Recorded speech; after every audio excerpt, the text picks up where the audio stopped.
प्रणाम। कुशनाकर गुरुजी की टीचिंग्स को, उनके रिसर्च को हम लोग डिस्कस कर रहे हैं। पिछले एपिसोड में हमने डिस्कस किया था शरीर को चलाने वाले व बनाने वाले तत्व। आज हम विस्तार से इस चीज़ को समझते हैं कि शरीर को जो चलाने वाले तत्व हैं वो किस तरीके से काम करते हैं।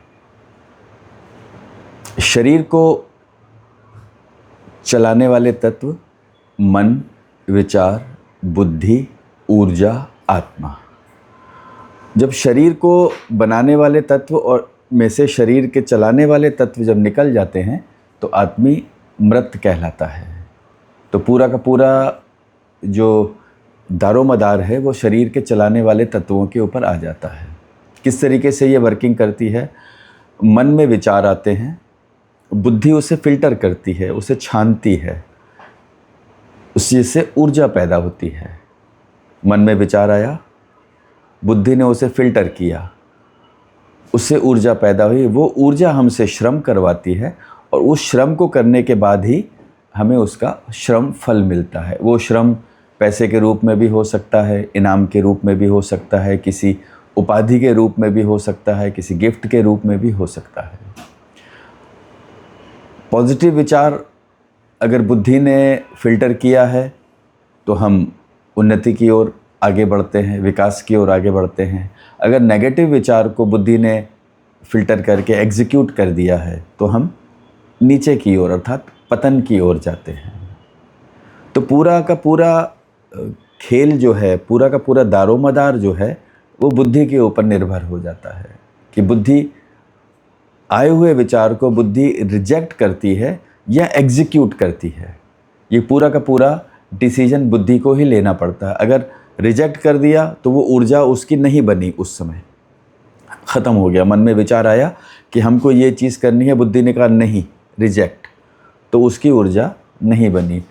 अगर यह मन में विचार आया और बुद्धि ने कहा हमें करना है, तो वो जब तक हम नहीं करते हैं तब तक वो ऊर्जा सर्कुलेट होती रहती है। और बार बार अगर हम उस विचार को बुद्धि अगर एग्जीक्यूट करती है तो बार बार वो ऊर्जा एग्जीक्यूट होती रहती है। तो इसका वर्किंग किस तरीके से करती है? नाड़ी विशेषज्ञ गुरुजी की पुस्तक से मैं उन्हीं की शब्दों को आपको पढ़ के बताता हूँ।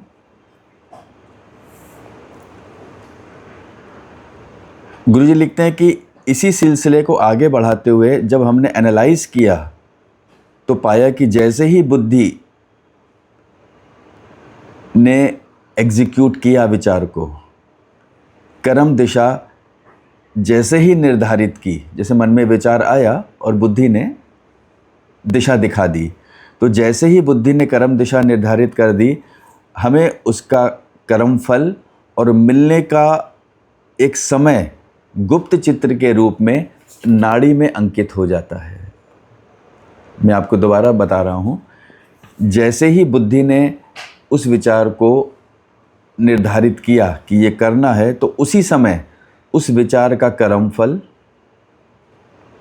मिलने का एक गुप्त चित्र के रूप में नाड़ी में अंकित हो जाता है, जिसका कि मिलने का समय श्वासों की गिनती पे होता है कि इसका कर्म फल हमको 1000 श्वास क्रिया के बाद मिलेगा, 10,000 श्वास के बाद मिलेगा, कितने समय के बाद मिलेगा, इसका निर्धारण सांसों की गिनती के आधार पे होता है। जैसे ही मन में विचार हुआ, भले हमने उसको फिज़िकली नहीं किया, उस कर्म को हमने भले ही फिज़िकल नहीं किया, सिर्फ बुद्धि ने एग्जीक्यूट कर दिया कि हाँ ये डन, ये करना है, तो उसी समय उस विचार का कर्म फल, उस विचार का कर्म फल हमारी नाड़ी में चित्रगुप्त के रूप में, गुप्त चित्र के रूप में अंकित हो जाता है और जिसका फल मिलेगा।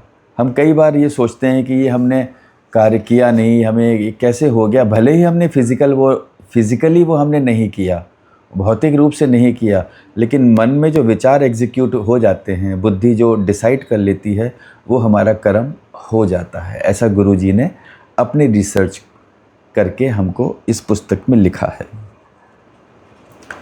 अब शरीर को चलाने वाले तत्व व शरीर को बनाने वाले तत्वों को आपस में एक लहर में लाने के लिए, आपस में एकजुट रखने के लिए श्वास क्रिया काम करती है। शरीर को चलाने वाले तत्वों को और शरीर के बनाने वाले तत्वों को एक साथ रखने की एकमात्र क्रिया है श्वास क्रिया, और यही प्रक्रिया शरीर बनाने वाले तत्वों का योग शरीर चलाने वाले तत्वों के साथ रखती है। और इसी योग के कारण हम जीवित प्राणी कहलाते हैं। जब शरीर को बनाने वाले और शरीर को चलाने वाले तत्वों का योग श्वास क्रिया के द्वारा होता है तो हम जीवित प्राणी कहलाते हैं। और वियोग हो जाने पर, माना अलग हो जाने पर, वो प्राणी मृत कहलाता है। और ये हर योनि के प्राणी के लिए ये नियम वैलिड है। जैसे ही शरीर को चलाने वाले तत्व उस शरीर को छोड़ देते हैं तो आदमी मृत कहलाता है, अर्थात मृत्यु को प्राप्त हो जाता है। पर मनुष्य योनि में यह एक अनोखा उपहार मिल जाता है जो कि श्वास क्रिया को नियंत्रित कर सकता है। मनुष्य ही एक ऐसी योनि है जो श्वास प्रक्रिया पर पूर्ण नियंत्रण कर सकती है। अर्थात जो हमारा मन बेचैन रहता है विचारों का झांझावत बना रहता है, विचारों में उथल पुथल बनी रहती है, बुद्धि उसको डिसाइड नहीं कर पाती है कि करूं कि नहीं करूं, किम कर्तव्य विमूढ़ हो जाता है। जैसे अर्जुन महाभारत के युद्ध में खड़े हो गए थे, करूं कि ना करूं, मतलब बुद्धि डिसाइड नहीं कर पा रही है, विचार बहुत सारे आ रहे हैं। तो उन विचारों को बुद्धि निर्धारित कर सके कि करना है या रिजेक्ट करना है, उसके लिए श्वास योग एक ऐसी प्रक्रिया है जो इन 10 तत्वों को आपस में एक लय में लाने का काम करती है, और वो है ऐशोश्वास का अभ्यास। ऐशोश्वास धीरे धीरे श्वास को लेना होता है, धीरे धीरे श्वास को छोड़ना होता है। इस ब्रह्मांड में जो महाविष्णु की ऊर्जा है उस श्वास के द्वारा हमारे शरीर में प्रवेश करती है और इन 10 तत्वों को आपस में सिंक्रोनाइज करके एक लय में आ जाती है। तो बुद्धि उस स्थिति में आ जाती है कि इस आए हुए विचार को मैं करूं, एग्जीक्यूट करूं या रिजेक्ट करूं। तो एक ये संतुलन है श्वास क्रिया के द्वारा जो हमारे जीवन में आ सकता है। मैं आपको एक बार ऐशोश्वास लेके आपको दिखाता हूँ। कुछ भी इसमें कठिनाई नहीं है, न खाली पेट की कोई बंदिश है, न खाना खाने के बाद की कोई बंदिश है। जब मन में आए दिन में 10 मिनट इस क्रिया का अभ्यास कर लें और अपने तत्वों को सिंक्रोनाइज करने में मदद लाएं। मैं आपको एक श्वास लेके दिखाता हूँ।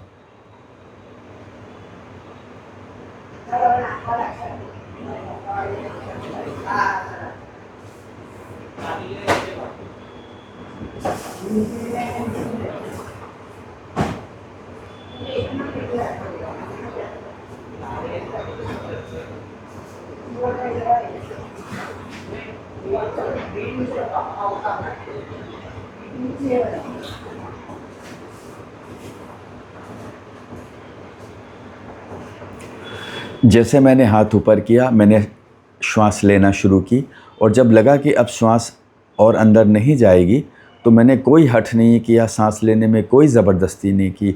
उस साइकिल को धीरे धीरे धीरे धीरे वापस हम पूरा कर देते हैं। एक ये क्रिया 10 मिनट का अभ्यास आपके जीवन में, हमारे जीवन में बहुत ही संतुलन लाने का काम करती है। इसको कहते हैं ऐशो श्वास। धीरे धीरे श्वास को लीजिए, धीरे धीरे श्वास को लीजिए। कोई हठ नहीं करना है, श्वास को कहीं रोकना नहीं है, सहज रूप से सांस को लेके उसको समाप्त कर देना है। आपका बहुत बहुत धन्यवाद। कुछ ना कर गुरु जी की कृपा है कि उन्होंने रिसर्च करके हमें नई नई टेक्नोलॉजी दी है जिसका कि हम आपको बताकर ज्ञान बांटने का काम कर रहे हैं। हम समझ रहे हैं और हम आपको बताने का प्रयास कर रहे हैं। अभ्यास करिए, पूरे परिवार को इसके अभ्यास में लाइए और अपने जीवन को धन्य धन्य महसूस करिए। धन्यवाद।